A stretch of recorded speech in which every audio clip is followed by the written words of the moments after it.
Austin, Texas.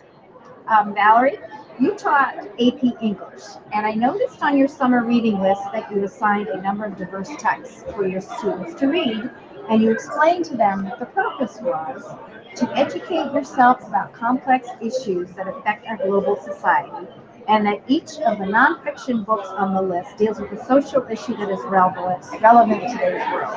Can you explain why this was important to you and for your students to read these texts? I think so many times high school students are caught up in their own little worlds, and they may know a little bit about what's going on in the world around them, but they may not pay as much attention as we might want them to.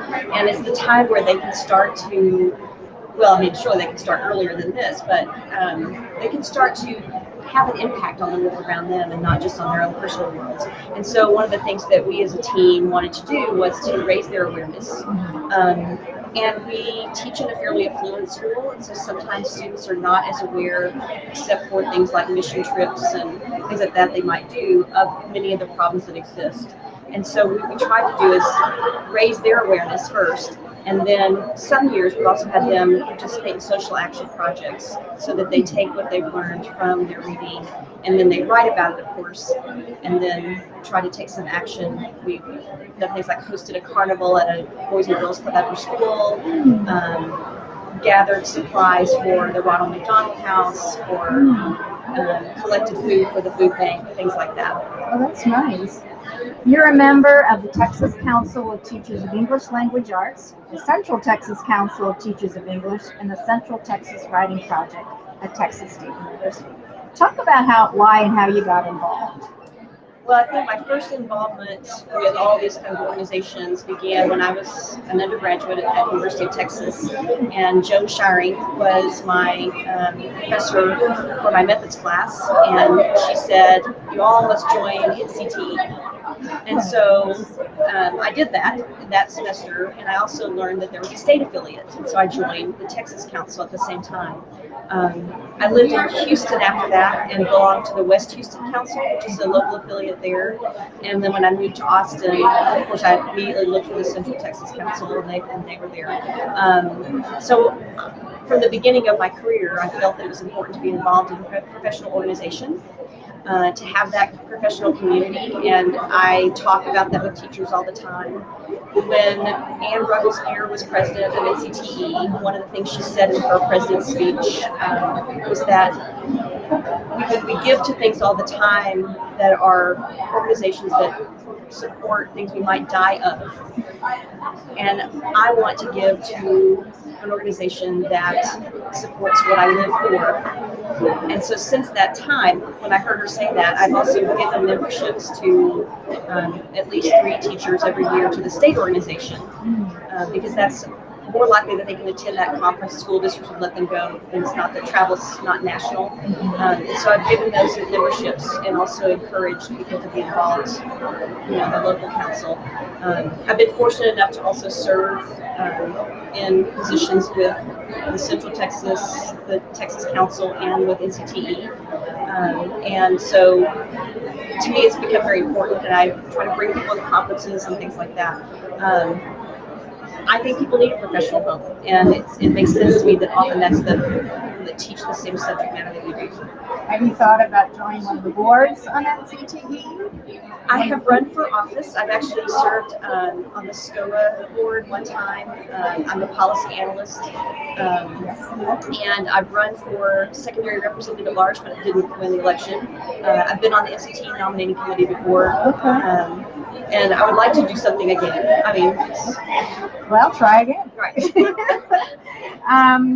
What kind of issues do you think NCTE should focus on, or what issues are your organizations focusing on that you think are important? Well, one of the things that I think is so important, and actually I wrote this on my postcard this morning in the general session, is assessment and the ways in which our national conversation happens about assessment.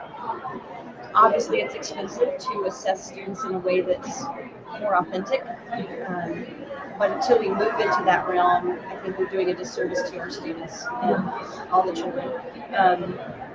if we could have a digital literacy portfolio that showed what students are reading and writing and how they're interacting with those things, it would be a much better measure than a one-day test. So that's number one for me. And number two, I think, is overall student load for teachers, because for students, this is important. When we have more than, and I know this is a really idealistic number, 20 students in a classroom at any one time, they do not get the individual attention that they need as readers and writers. And so those two issues to me are most important. And I know NCTE has position statements about those because I use them often when I'm talking to people. When you say talking to people, you're talking about elected representatives, stakeholders? Both district level representatives in the school district, so trying to help lower total numbers for students, for teachers. Obviously, sometimes you can't control at a high school level every single class size because of master scheduling. So I always make the argument about total load. And also elected officials, probably not, in our own school board and the district level, and then the state representatives. One time I was able to attend the Advocacy Day in Washington, D.C. and had appointments there. So, talk about, you are our Texas P-12 policy analyst, and you did write a policy analyst report on Literacy Education Day in Texas. Talk about that day and going into the state capitol. Right. That was our third time to attend. So our state legislature meets every other year. Right? And so there's a long period in between where we decided we would not go to the state capitol in the off years. And what we try to do is have an advocacy day that is call your representative, write a letter in those off years. But when I was the slate representative for TCTLA, I started the in-person advocacy day at the state capitol. And the first year we had only 5 of us there. And then 2 years later, we had about 10. And then this last year was our third time, and we had a bigger group of teachers and administrators. We also brought students with us this time. And it was really important to have the student voice there talking with not of course most of the time the representatives, but their staff members were the ones we've talked to mostly. But we made appointments with all of the members of the Public Education Committee in the House and all of the Senate education members in the Senate. And that was our goal, was to be in every single one of their offices during the day. And we managed to do it because we had enough people that time. And we had 3 major points that we were focusing on. We had a talking points page that we left with them, along with our cards and asking them to contact us when they were making decisions. Oh, smart. What were the 3 issues that you focused on that day? Well, let's see if I can remember. Class size is one. Our assessment was the second one, and now I can't remember the third one right now. That's okay.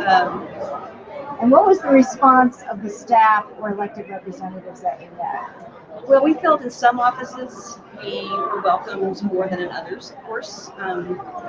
We're a largely Republican Congress for our state legislature, and it's much about money, of course, state budget. But 4 years ago, now that might be 5 years ago now because you're off here, we had a big cut in funding for education in Texas.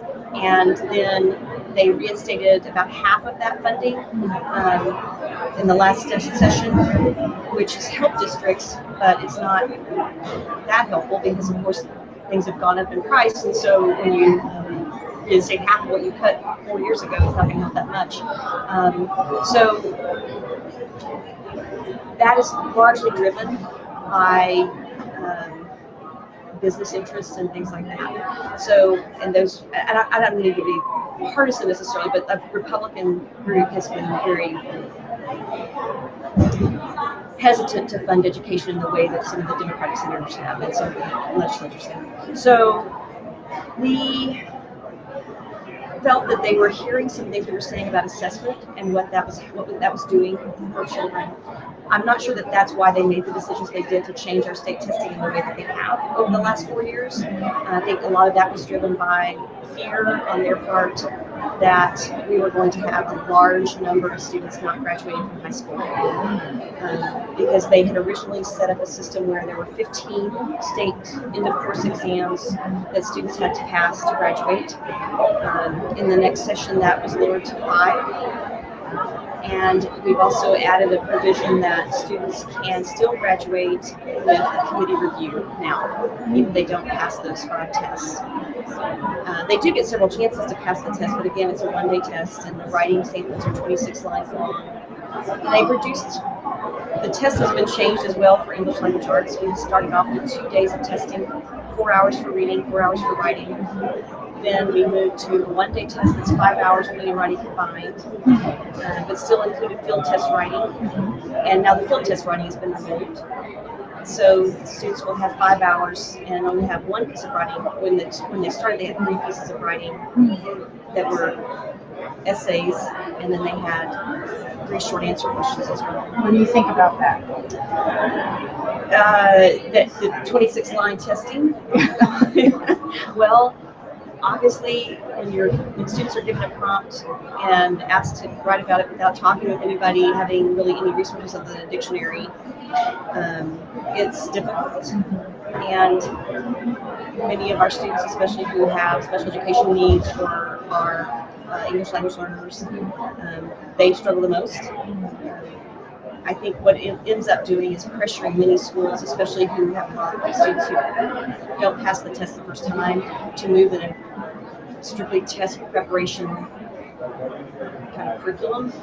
And what I argue all the time is that if students are doing authentic reading and writing, and then you teach them some test strategy, they most of the time will perform better on the test than if you just do test prep all the time. And it's hard to convince sometimes administrators and the public that that's the case, because it seems risky to them to take the chance that you're not just practicing the test over and over. I know our state director of assessment, who just retired, wonderful in terms of trying to help people understand you should be doing no more than 1 benchmark a year.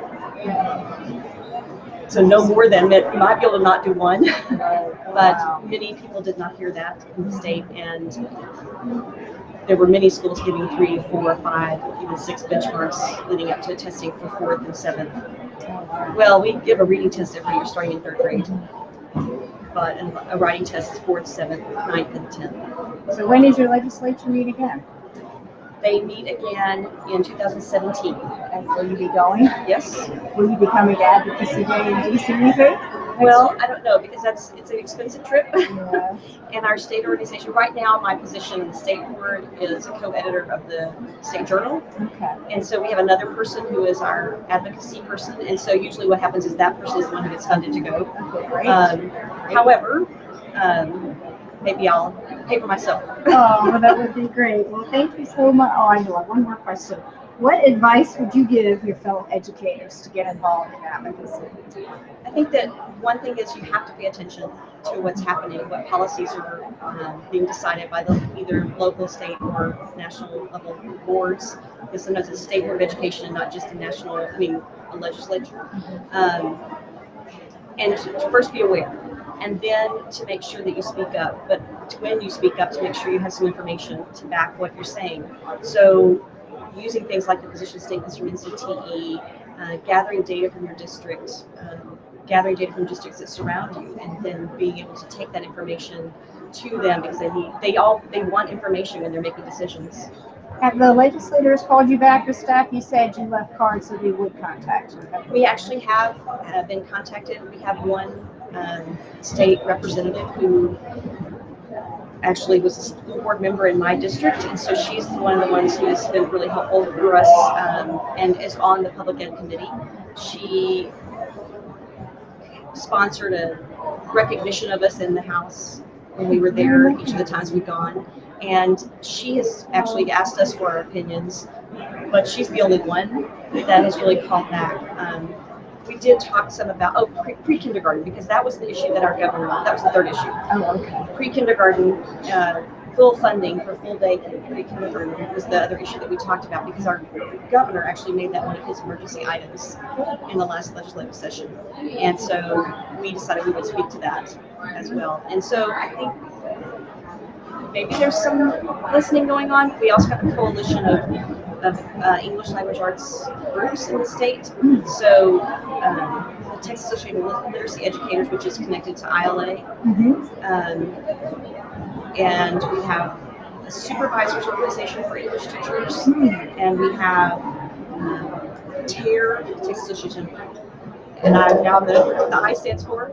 It's a reading organization, and so we have about 8 state literacy organizations that have joined together right now working on, and this is something I need to write about. I was just going to say, you need to write. Right now we're in the midst of that. revising our state standards again. Okay. And since we're not a Common Core state, we have our own set. Right.